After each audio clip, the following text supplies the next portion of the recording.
The observation deck smelled like antiseptic and defeat. Dr. Helen Anders watched through reinforced glass as the creature in the containment cell struggled with each breath. Its black fur was matted with dried blood, and the cyan spots that should have glowed bright barely flickered. This was the third emergency medical board meeting in as many days, and everyone knew what the conclusion would be. Warden Trell stood at the head of the conference table, her feathers ruffled with frustration. The avian administrator had seen countless rescue cases in her 20 years running conservation station Omega-7, but this one clearly troubled her. She pulled up holographic displays showing vital signs, all trending downward. The Vorathian Shadow Stalker has rejected every treatment protocol, Trell said, her beak clicking with each word. 3 of our best handlers attempted sedation. All 3 were injured. 1 required surgery. Dr. Moss, the fungoid medic whose spores glowed faintly in the dim lighting, expanded the medical scans. The infection has spread from the initial wounds to the lymphatic system. Even if we could force treatment, the psychological trauma makes recovery impossible. Wild apex predators rarely survive this level of captivity stress. Helen looked at the creature they had named Shade. She had studied Earth's big cats extensively before joining the Galactic Union conservation efforts. This predator moved like a leopard, thought like a leopard, but was so much more. 6 legs instead of 4.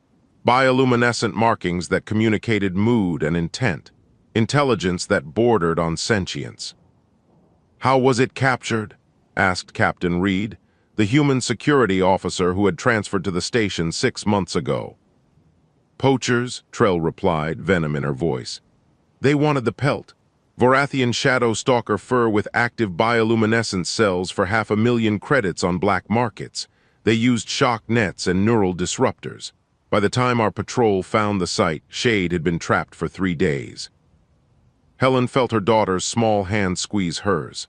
Lily had begged to come today instead of attending the education pod sessions. At 9 years old, she was small for her age, with curious brown eyes that missed nothing. Helen had agreed, thinking it would be educational. Now she regretted it. "The recommendation," Dr. Moss said quietly, "is humane euthanasia. We schedule it for tomorrow. At noon, Shade will feel no pain."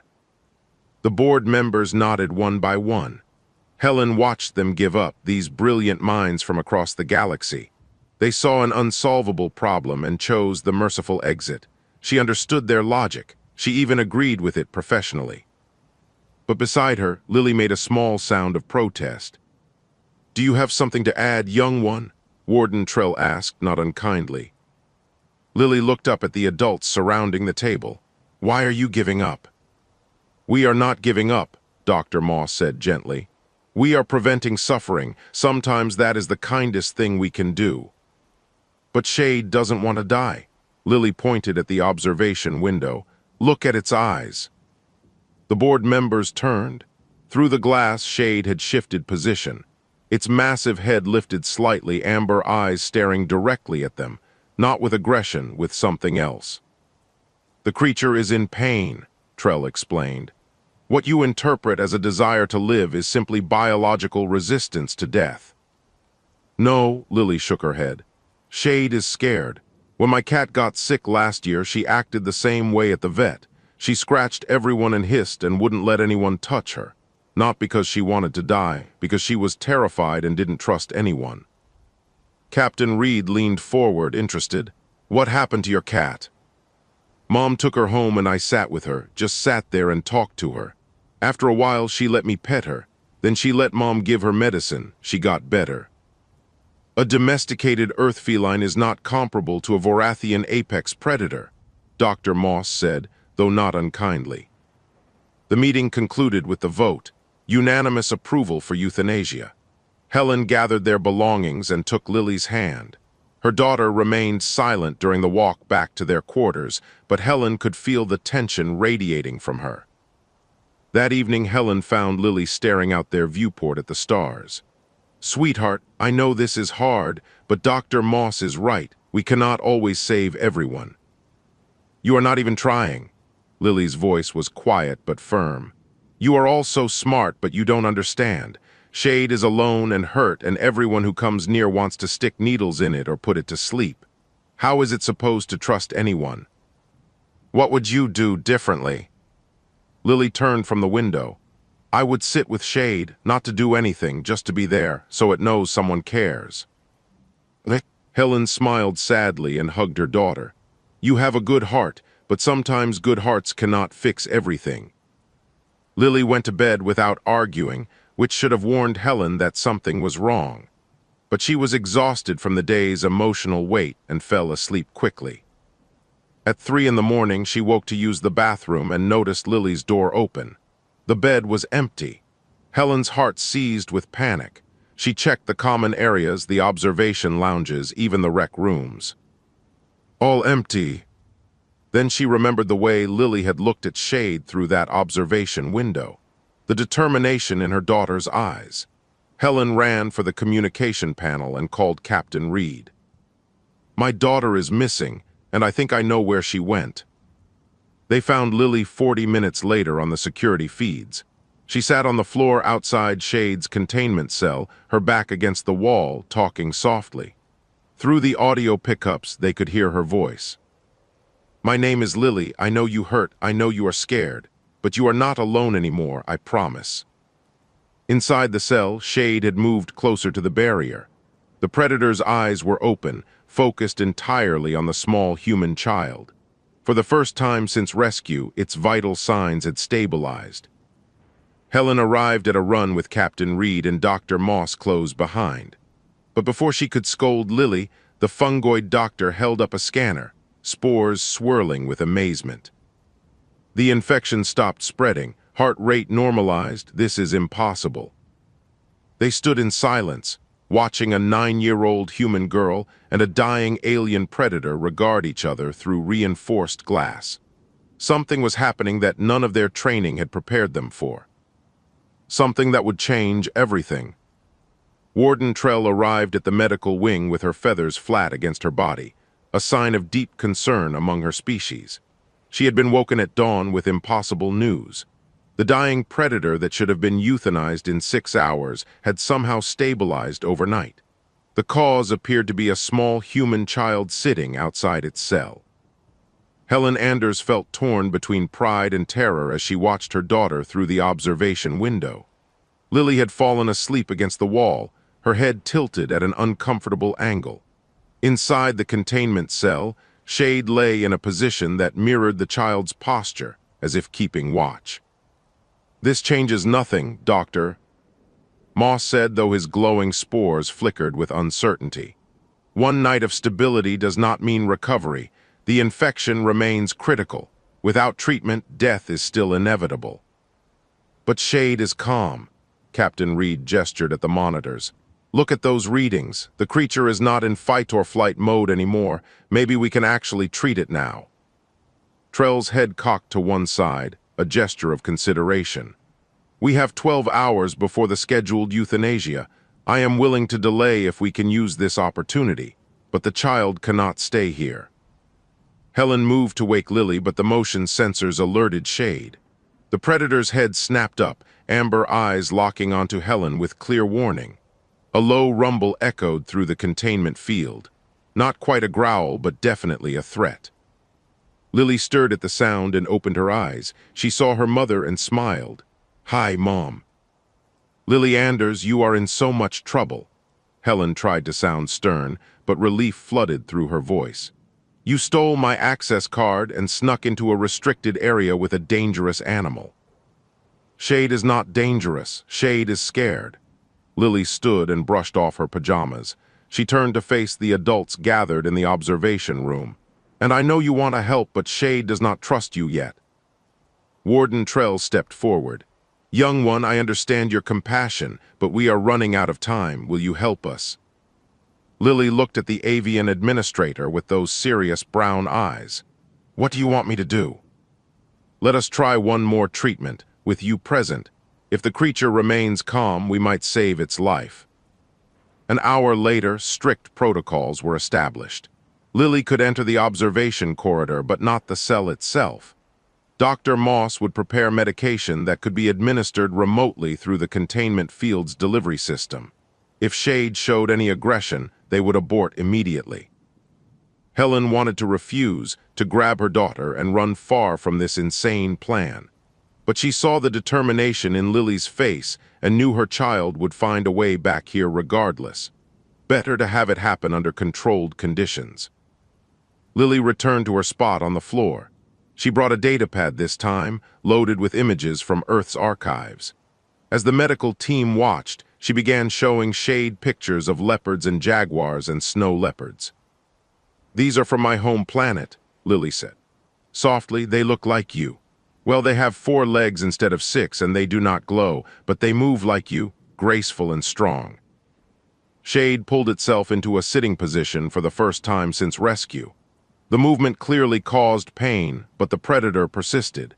It dragged itself closer to the containment barrier, eyes fixed on the datapad screen. Lily scrolled to an image of a leopard with cubs. "Did you have babies before the bad people came?" The change in Shade was immediate. The predator made a sound none of them had heard before, a chirping rumble that resonated through the room. Its bioluminescent spots flared brighter, pulsing with what could only be described as grief. Helen felt tears sting her eyes. This creature had lost everything: family, freedom, health, and still it fought to survive. "I am sorry," Lily whispered. "I am so sorry they hurt you." Dr. Moss moved quietly into the corridor, carrying the medication applicator. Shade's eyes tracked the movement, body tensing. The rumble changed to a warning growl. "Wait," Lily held up her hand. She looked at the fungoid doctor. "Can I do it?" "Absolutely not," Helen said immediately. But Captain Reed was already moving to the control panel. "The containment field has a small access port at floor level, 6 inches maximum clearance. We use it for sample collection. If we open just that section, Lily could reach through." "And lose her arm if the creature decides to bite," Helen protested. Lily stood and walked to where Shade pressed against the barrier. They were face to face now, separated only by the energy field. Slowly, carefully, Lily raised her hand and placed it against the barrier. After a moment that stretched like eternity, Shade lifted one massive paw and pressed it to the same spot from inside. "Shade will not hurt me," Lily's voice carried absolute certainty. "We are partners now." Warden Trell and Helen exchanged looks. The avian administrator gave a slight nod. Sometimes you had to trust what you could not explain. Captain Reed opened the floor-level access port. Just 6 inches, as promised. Lily knelt and accepted the medication applicator from Dr. Moss. Her hands shook slightly as she extended her arm through the gap. Shade's enormous head lowered. Those jaws could crush bone with ease. Those teeth could tear through reinforced body armor. The predator trembled as it considered the small human hand. Entering its space. "Stay with me, partner," Lily whispered. "Let me help you." The room held its collective breath as Shade went perfectly still. Lily began spraying the antibiotic and healing accelerant onto the infected wounds she could reach. The predator's muscles quivered, but it did not pull away. It endured the treatment with only the softest whimper. Minutes passed like hours. Lily worked methodically, treating every wound accessible through the small opening. When the canister emptied, she withdrew her hand slowly. Shade watched her the entire time. Then the predator did something that made Dr. Moss's spores flash with astonishment. It began to purr, a deep, rolling sound that reverberated through the deck plating. Captain Reed grinned. "I think that means thank you." Lily pressed her forehead against the barrier. "You are welcome, partner. We are going to get you better, I promise." 2 weeks transformed everything. Lily visited Shade 3 times daily, and the predator's recovery progressed faster than any medical model predicted. The wounds closed cleanly. The infection vanished. Shade began eating again, though only when Lily sat nearby talking about Earth animals or her day at the education pods. Word spread throughout Conservation Station Omega-7. Scientists from a dozen species requested permission to observe the unprecedented human-predator bond. The conference room filled daily with researchers taking notes and running scans, trying to understand what they were witnessing. Helen found herself at the center of attention she never wanted. As a xenobiologist, she understood the scientific importance of what was happening. As a mother, she worried constantly about her daughter's safety. The dichotomy kept her awake at night. One afternoon, she watched Lily demonstrate the feeding routine to a group of visiting scholars. Her daughter held chunks of synthesized meat through the access port, while Shade delicately accepted each piece. The predator could have easily snapped up Lily's entire hand with the food, but instead took only what was offered. "Fascinating," murmured a crystalline researcher whose name Helen could not pronounce. "The Vorathian demonstrates clear understanding of human fragility and adjusts behavior accordingly. This suggests conscious choice rather than instinctive response." "My daughter is not conducting an experiment," Helen said quietly. "She is taking care of a friend." The crystalline being's facets refracted confusion. "Is there a difference?" Helen realized that perhaps there was. For many species in the Galactic Union, observation and interaction were clinical processes. But humans brought something different. They brought emotion, connection, the ability to see another being not as a subject but as an individual worthy of care.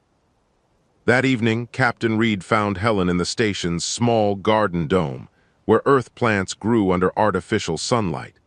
She sat among the tomato plants, datapad displaying research articles she had been reading. "Found something interesting?" Reed asked, settling onto the bench beside her. "I have been researching Earth's history with animal domestication. Dogs, horses, cats, falcons, species that other intelligent aliens in the galaxy consider impossible to tame. But humans managed it repeatedly. We have a gift for making friends with things that could kill us," Reed said with a slight smile. "It is more than that." Helen expanded one of the articles. "Look at this. Wolves were apex predators who competed with humans for resources. By all logic, they should have remained enemies. But somewhere around 15,000 years ago, humans and wolves began cooperating, not through dominance or force, through mutual benefit and trust." Reed studied the images of ancient humans hunting alongside wolf companions. "You think that is what Lily is doing, domesticating an alien species?" "No, domestication implies changing a species over generations to serve human needs. Lily is doing something different. She is building a partnership with a wild creature on its own terms. She does not want to change Shade. She wants Shade to heal and be free." Before Reed could respond, an alarm chimed on his comm unit. He listened briefly, then stood. "Warden Trell is calling an emergency meeting, something about Shade's release schedule." The conference room was crowded when they arrived. Trell stood at the head of the table with Dr. Moss beside her. The fungoid doctor's spores swirled with agitation. "Shade has been medically cleared for transport," Trell announced. "The wounds are healed. Psychological evaluation shows significant improvement. Conservation protocols require we return the creature to Vorath 3 within the next 5 days." Helen felt her stomach drop. She glanced at Captain Reed, who looked equally troubled. "Has anyone told Lily?" Helen asked. "That is why you are here.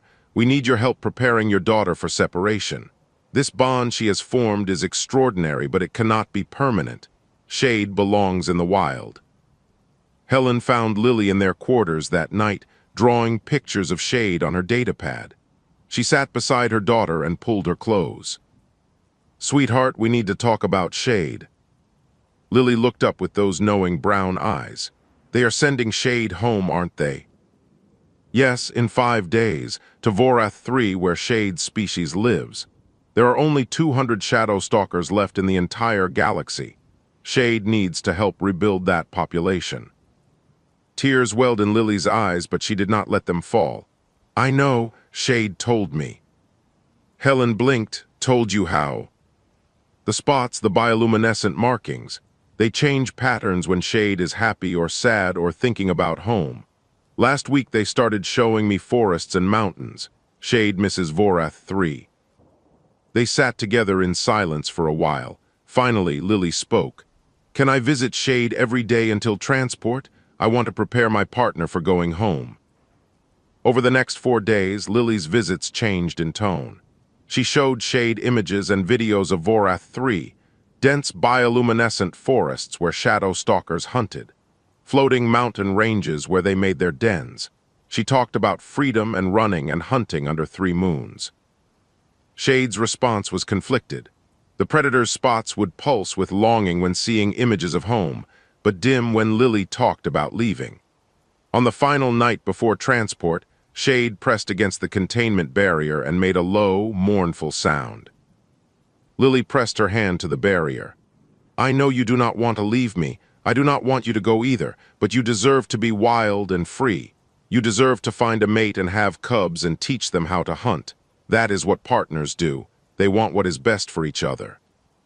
Helen watched from the observation deck, tears streaming down her face. Captain Reed stood beside her, equally moved. "That kid is going to change the galaxy," Reed said softly. Morning arrived with the transport team. They assembled with sedation equipment, expecting the same resistance Shade had shown during initial rescue. But when they opened the containment cell, something unexpected happened. Shade walked out calmly and headed straight for the transport crate. The handlers froze in shock. The predator reached the crate entrance, then stopped. It turned and looked down the corridor to where Lily stood watching, tears streaming freely now. Those amber eyes held a question, a choice. And Shade made its decision. Shade backed away from the transport crate and sat down. The predator's bioluminescent spots flashed in rapid patterns that Dr. Moss had learned to interpret as stubborn determination. When the handlers tried coaxing Shade forward with food, the creature simply stared at Lily down the corridor. "Sedate it," one handler suggested nervously. "No," Warden Trell's feathers ruffled with frustration. "Scan its vitals first." Dr. Moss ran his medical scanner over Shade from a safe distance. His spores flickered with confusion. No distress markers, no fear response. Heart rate is elevated but stable. The creature is not panicking. It is simply refusing. Captain Reed voiced what everyone was thinking. It does not want to leave without her. An emergency session began immediately. Galactic conservation law was clear. Rescued wildlife must return to native habitats unless doing so would cause immediate death. But Shade was healthy now. There was no medical justification for keeping the predator on the station. Yet forcing Shade onto that transport would require heavy sedation and restraints. Everything they had worked to heal, all the psychological recovery, would be undone in an instant. Shade would arrive on Vorath 3 traumatized again, possibly beyond saving. "We are caught between regulations and reality," Trell admitted to the assembled council. "If we force compliance, we destroy what we sought to preserve. If we delay, we violate conservation protocols that have kept endangered species alive for 300 years. A holographic transmission activated. An elderly Vorathian appeared, her own bioluminescent markings dimmed with age. She introduced herself as Elder Kess, representative of the Vorathian Cultural Council. "I have been monitoring this situation with great interest," Kess said, her voice carrying the weight of centuries.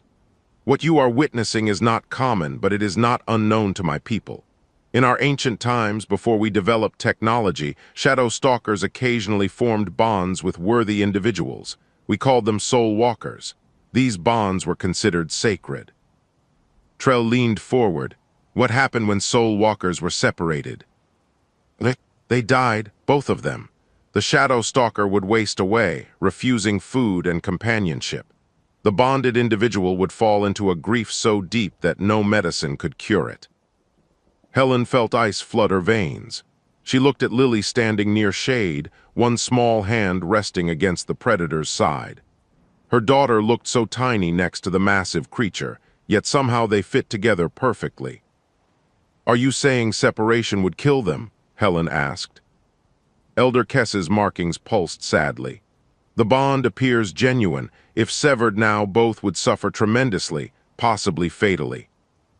The council erupted in debate. Voices from a dozen species argued about precedent and protocol and possibilities. Helen stopped listening to them.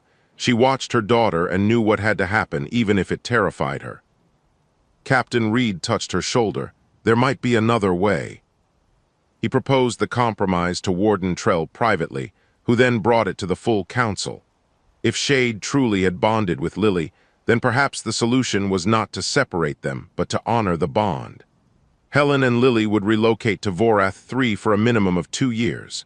They would live at the conservation station there, helping establish the protected reserve program. Shade would be free to roam the wilderness but could return to the station and to Lily at will. This arrangement would give the Predator both freedom and companionship. It would also allow xenobiologists to study the unprecedented human-Vorathian bond in detail. The vote took 3 hours. Species representatives argued about precedent and risk and the proper role of humans in galactic conservation. Finally, Elder Kess spoke again. My people would welcome this arrangement. The human child has saved one of our most endangered species. If Shade has chosen her as Soul Walker, we will honor that choice. Vorath 3 will be open to them. The motion passed with a narrow majority. When the decision was announced, Lily was brought to the conference room. Helen knelt beside her daughter and took both small hands in hers. Lily, the council has made a decision. Shade can go home to Vorath 3, but you and I would go too. We would live there for at least 2 years, maybe longer. You would leave behind your friends, your school, everything familiar. This is not a small thing.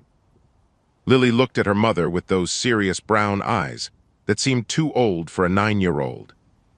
Face, what about Dad? Helen's heart clenched. Her husband had stayed on Earth to complete his own research contracts. They had planned to reunite in 6 months when Helen's station assignment ended. Now that timeline was shattered. Dad and I talked. He supports whatever you decide. But Lily, this has to be your choice. No one will force you to go. There are other options. Like what? The council could try to find another human child to bond with Shade, or develop new protocols for treating traumatized predators based on what we learned from you. You have already done so much. Lily turned to look through the observation window where Shade waited in the corridor, still refusing to enter the transport crate.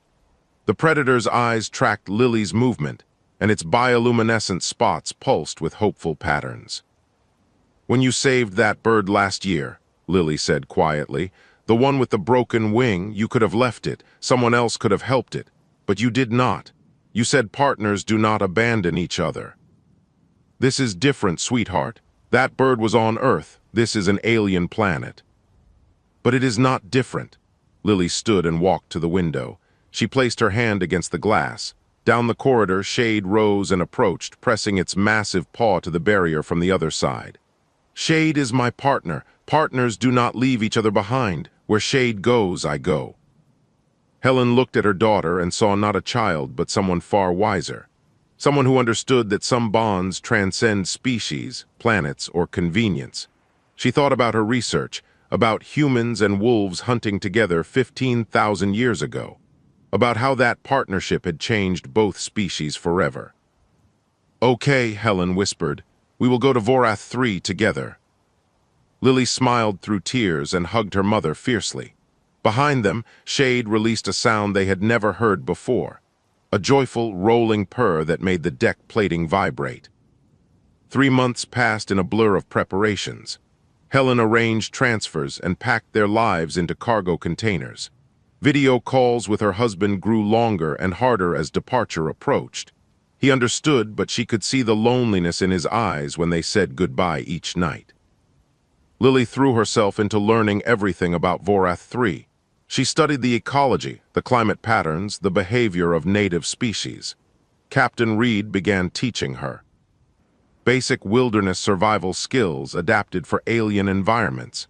She absorbed it all with fierce determination.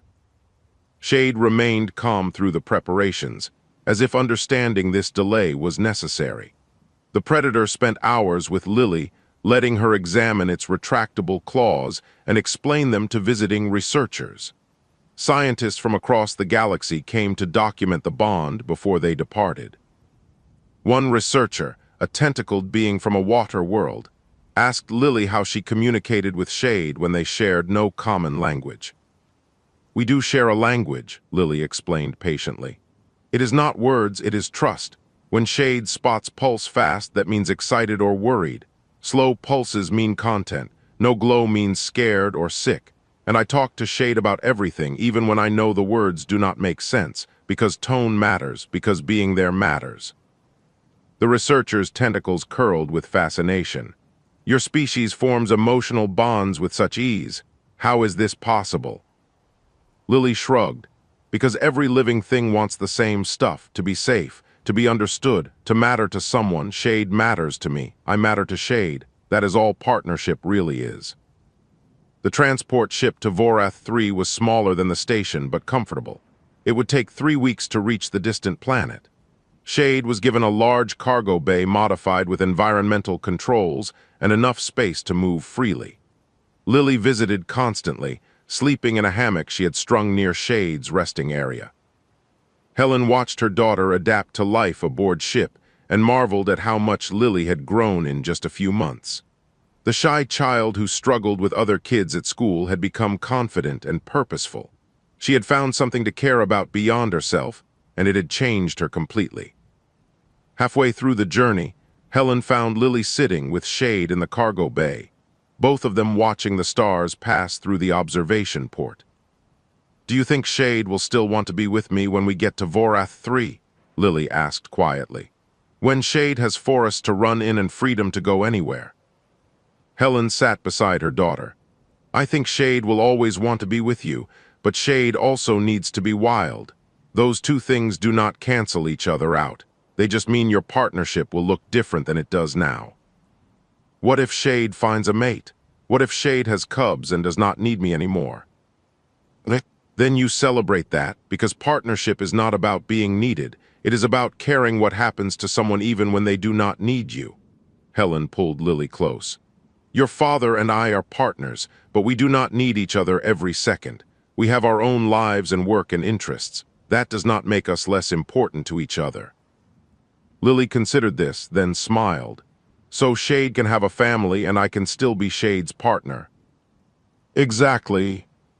The ship dropped out of faster-than-light travel 3 weeks later. Through the viewports, Vorath 3 appeared like a jewel, swirling clouds in shades of purple and green, 3 moons orbiting in complex patterns. As they descended toward the conservation station, the bioluminescent forests became visible, glowing against the darkness. Shade pressed against the observation port, spots pulsing wildly. A high-pitched sound emerged from the predator, something between a cry and a song. Helen had never heard Shade make such a noise. "Shade remembers," Lily whispered. "Shade is home."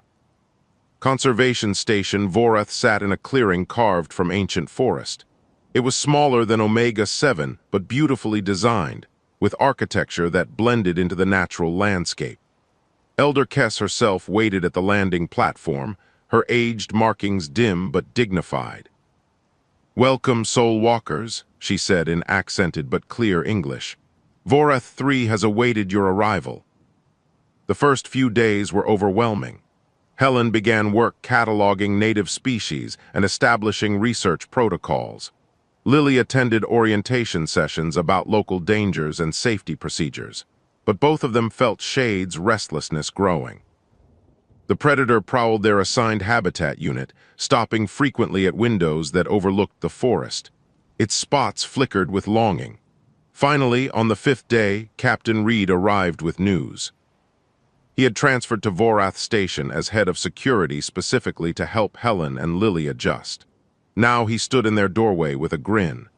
"The medical board has cleared Shade for wilderness release.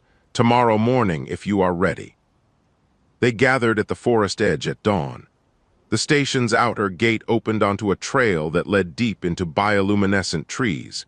Elder Kess and a small group of Vorathian observers joined them, along with Dr. Moss, who had also transferred to continue studying the bond. Shade stood at the threshold between station and wilderness. For the first time since rescue, no barriers separated the predator from freedom. Those 6 legs tensed, ready to run. "Go on," Lily said softly. "Go be wild." Shade looked at her with those amber eyes. Then the predator turned and vanished into the forest in 3 powerful bounds. The bioluminescent undergrowth swallowed its form in seconds. Lily stood watching long after Shade disappeared. Elder Kess touched her shoulder gently. "The first separation is always hardest, but soul walkers always return to each other. Give it time." Days passed, then a week. Lily tried to focus on schoolwork transmitted from Earth and on exploring the station. But she watched the forest constantly, waiting for a glimpse of black fur and glowing spots. Helen grew worried. Had they been wrong? Had Shade chosen freedom over partnership after all? On the 9th day, Lily sat on their habitat's porch as the first moon rose. The forest glowed with natural bioluminescence, creating patterns of light and shadow. Helen prepared to call her daughter inside when Lily suddenly stood. "Shade," she whispered. Helen looked and saw nothing. Then a pair of amber eyes appeared in the tree line. Shade emerged from the forest slowly, moving with confidence and grace that had been missing in captivity. The predator was healthy, strong, wild. Shade approached the porch and sat, made that rumbling purr sound. Lily walked down the steps carefully and wrapped her arms around the massive neck. "I knew you would come back," she said into Shade's fur. "Welcome home, partner." 5 years changed everything and nothing. Lily was 14 now, taller but still small for her age. She moved through Vorath's forests with confidence that would have terrified her 9-year-old self. The bioluminescent trees were as familiar as the streets of her childhood neighborhood on Earth. Shade appeared at the station 3 or 4 times each week, sometimes for hours, sometimes just minutes. The predator had found its wild rhythm, hunting and patrolling ancient territories, but always Shade came back. The real transformation happened in the 3rd year. Shade arrived one evening with a companion, another shadow stalker, slightly smaller with violet bioluminescent markings. Lily had frozen on the porch, heart pounding, as the 2 predators approached together. Shade made introduction sounds, a series of chirps and rumbles. The other, Shadow Stalker, female based on her markings, studied Lily with cautious amber eyes. After a tense moment, she approached and sniffed Lily's extended hand. "Hello," Lily had whispered. "I am Lily, Shade's partner." Elder Kess later explained that in Vorathian culture, introducing a mate to one's soul walker was the highest form of trust. Shade was saying that Lily belonged to the family. Now, 2 years later, Lily sat on the forest cliff that had become her favorite thinking spot. Below, the valley stretched in bioluminescent glory. 3 moons hung in the purple sky, casting triple shadows. Captain Reed found her there, as he often did. He had become like family over the years, a protective uncle who taught her to read weather patterns and track native species. "Visitors arrived today," Reed said, settling beside her. 6 more injured shadow stalkers, rescued from another poaching operation in the Northern Territories. Lily felt the familiar ache in her chest. Even with conservation efforts and galactic laws, poachers still hunted these beautiful creatures. How bad? Similar to how Shade was, traumatized, aggressive, refusing treatment, the medical team is out of options. Reed paused. "They are asking for you." But Lily shook her head. "I cannot bond with 6 more predators. I am one person." "I know, that is why Helen had an idea." Her mother's proposal was radical. Establish a formal program matching human children with traumatized shadow stalkers, not as handlers or trainers, but as companions, as partners who could help scared predators remember how to trust. 8 human families now lived on Vorath Station, staff members who had transferred over the years, bringing their children. Helen suggested recruiting volunteers from the 12 kids aged 8 to 15, train them properly, let them help. The program took 6 months to develop. Lily helped design the training, teaching other kids what she had learned. How to read spot patterns, how to move slowly and speak softly, How to understand that partnership was not about control, but about mutual respect. 5 children completed training. Each was carefully matched with a rescued shadow stalker based on personality. The results astonished even Helen. 3 of the 5 predators responded positively. They began accepting treatment, eating again, showing signs of recovery. 2 did not bond, but they also did not deteriorate, just having. Calm human presence nearby seemed to help. Word spread through the Galactic Union. The head of Conservation Services visited personally, a crystalline being who had once questioned whether there was a difference between observation and friendship. Now they understood. Humans possess a unique capacity, the official announced at a formal symposium. The ability to form genuine emotional connections across vast biological and cultural differences. This has value beyond what we previously recognized. That night, Lily walked into the forest with a small pack of supplies. Shade met her at the usual spot, but tonight the predator was not alone. 3 cubs tumbled around their mother's legs, playing and wrestling. They were 4 months old now, healthy and wild. The smallest cub, brave and curious like its parent, approached Lily. It sniffed her boots, and then, in a gesture that made Lily's heart swell, it head-butted her hand gently. Shade watched with those knowing amber eyes, purring approval. "They are beautiful," Lily said, tears streaming freely. "You did so good, partner." She spent an hour playing with the cubs while Shade rested nearby. When the moons reached their zenith, Shade gathered the cubs and prepared to return to their den deep in the forest. But before leaving, Shade approached Lily one more time. The predator pressed its forehead to Lily's chest, a gesture they had developed over the years. It meant trust. It meant family. It meant goodbye for now, but never goodbye forever. Later, Helen found Lily on their habitat porch, staring at the forest. "Your father sent another message. He misses us. He is asking again when we might come home." Lily considered the question seriously. Earth was home in many ways. Her father was there, along with friends and family she barely remembered. But this place, this glowing alien world with its 6-legged predators and triple moons, had become home too. "What do you want to do, Mom?" Helen smiled. "I want what is best for you, but I also want what is best for the program we have built here. 6 more rescue cases are coming next month. The partnership program is proving that humans can contribute to conservation in ways no other species can. Someone needs to be here to guide it." "Then we stay," Lily said it with certainty. "At least for now. Shade's cubs will have cubs someday. Someone needs to protect them, to teach new generations of humans and shadow stalkers how to be partners." Helen hugged her daughter. "When did you become so wise?" "The day I learned that the scariest creatures sometimes just need someone to stay with them, to whisper that they are not alone when everyone else has given up." In the forest, Shade's bioluminescent spots pulsed once, visible even from the distance.